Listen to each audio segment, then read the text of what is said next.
So I just bought a 32-inch 1440p monitor and I love it, but it cost me like $800. Now, ASUS sponsored this video to check out their ASUS TUF VG28U. It's a 28-inch 4K 144Hz display. It's really nice and it's about $800. Did I make a mistake? Yes. Jono seems to think so. I don't know, the pixel density I've been looking at is okay, but 4K 28 inches, that's a lot of PPI. So let's unbox it, open it up, and take a look and see if I really did screw up. Jono actually just pointed out, that doesn't say 4K anywhere, at least not on the front, which is kind of where you're looking for like a bunch of specs and stuff. I'm surprised because normally it's a huge selling feature, right? Oh, it's 4K, oh, it's 144 Hertz. Like, all we're seeing is the screen size, ASUS TUF Gaming in the model. This side has like nothing on it. What does this side have on? This has got everything? Oh yeah, here we go. 4K, HDR, 90% DCI-P3 coverage. What does that mean? It can cover 90% of the DCI-P3 color gamut. ELMB sync, it's got this 1 millisecond trace-free response time. So this is actually rapid IPS. IPS has actually gotten a little better over the last few years, and rapid IPS is kind of one of the newest ones. What else? Did I miss anything else? Got G-Sync, like everything's got HDMI 2.1 ports, even though that's like not a thing anymore. What is it? I think all 2.0 is 2.1 now. I don't know what's going. Really? Yeah, it's a really stupid thing. It was on WAN Show last week. Flip this thing over. Whoa, 28 inches. All right, that's fine. That's just cables. Don't worry about that. Don't worry about these. That's okay. Oh, you can do this vertical. So I actually have the VG27A something. It's their 27-inch 1440p 144, well, it's 165 overclock, but 144 Hertz monitor at home. And I love that thing. So now I have a guy like this that's 27 inches and I've flipped it vertically. And it's awesome. I mean, it's not for everyone and it's kind of weird. It takes some getting used to, but it's really nice having that super long screen space for like lists or just browsing, or like if you've got chat and then like Discord up here and then your game on your main monitor, it's awesome. Need more destruction? You want me to throw the monitor on the ground? Yeah. I don't think ASUS would like that very much. I kind of opened this upside down. For most monitors, you're supposed to try to get panel side down and then you can attach the stand and then you just pull the whole thing off like that. But I mean, this has got actually a surprising amount of like protective foam. So I'm just gonna put it like this on the styrofoam. It'll wiggle around, but it's fine. So this is awesome, it's toolless. You can just slide it on, screw this guy down. Did I mention ASUS sponsored this video? Thanks, ASUS. I love how they've got basically almost no bezel on the side and the top actually. There's a bit of a small one on here, but whatever, that's fine. One other thing I kind of like is that this part of the stand came attached. This was packed like right on there, which is great. It just eliminates a whole step you have to do. These are probably screws that you can just pull out. Just show me the screws. Oh, yep, look at how easy. Yeah, cool. So thanks to Jono and our handy dandy iFixit kit. Yeah, they're screws. So you just pop those guys out and then you can probably just unscrew this whole thing, take it off and then put this on a mount if you really want to. You know, this is a lot easier in vertical. Here's the other nice thing about vertical monitors. Boom. Wow, now I can just reach the I/O so much easier. Like I just plug it in. That's not the power plug. This is HDMI. Is this 2.1? It says 8K. Did it come with DisplayPort?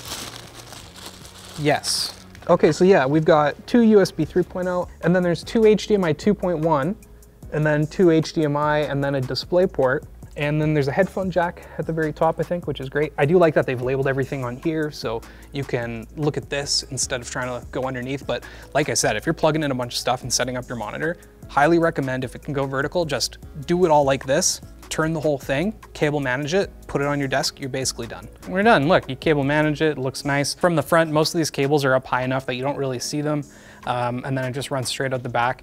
We had a little trouble getting this to clip in quite the right way, but we're also in a rush, so. This thing's great. ASUS tends to put in a lot of like swivel and tilt. So you've got a fair amount of motion that way. And then how much can it? Yeah, it's got quite a bit. 20 degrees back, 5 degrees front. It's not terrible, yeah.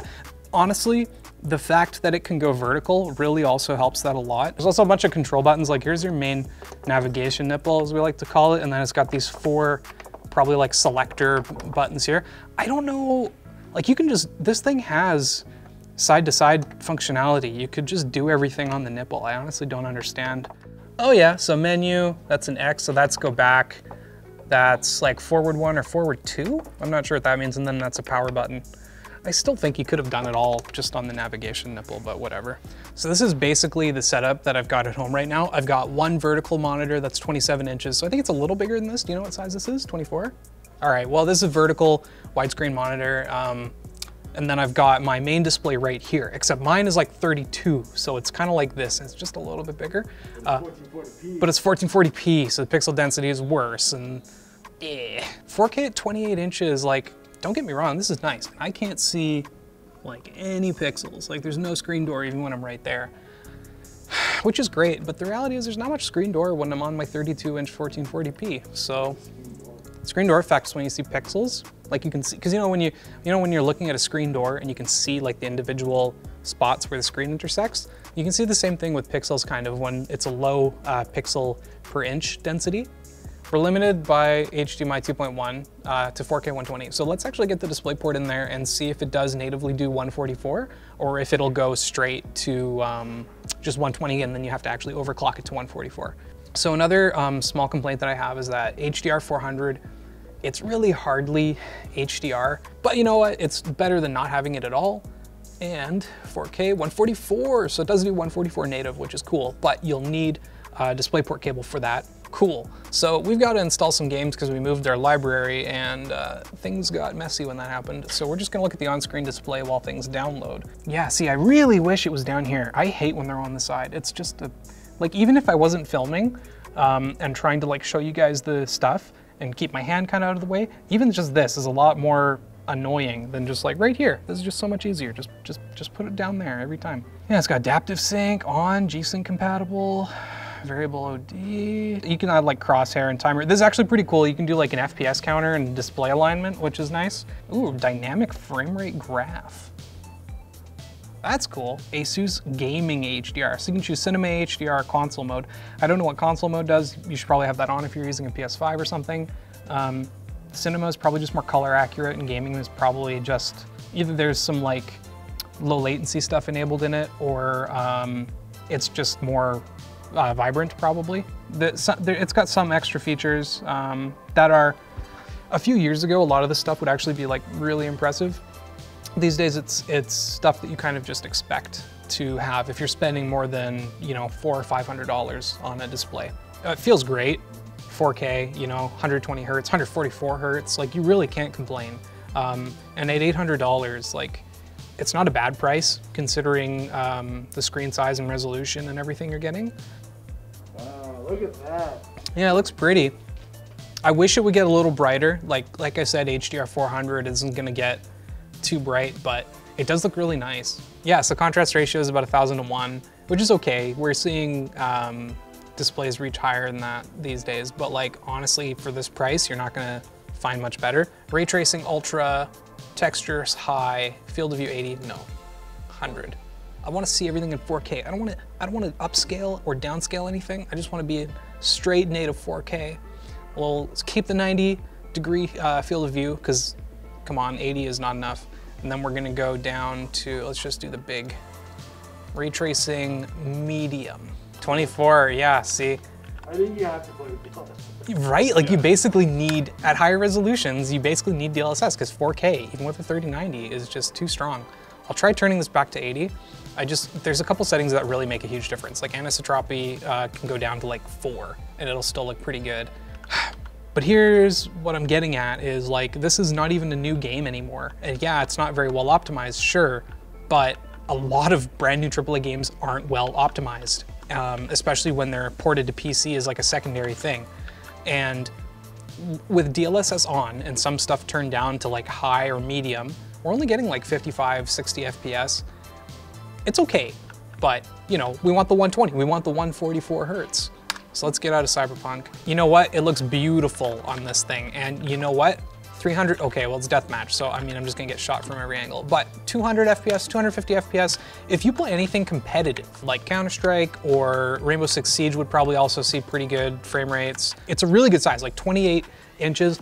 I went from 27 to 32, and 32 is fine, but 28, especially when you're gaming like this close to it, is a really, really good screen size. I don't have to turn my head to look at anything. I can just use my eyes, and it's all like within my field of view. I don't have to worry about something going on in the bottom left corner or something like that.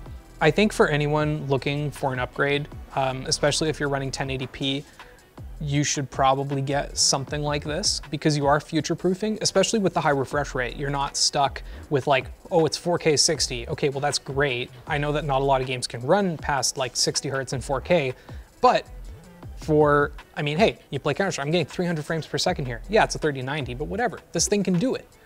You wanna buy a monitor that can match your hardware. So if you spent a lot on your computer, a 4K 120 hertz display at $800, it's a pretty good deal.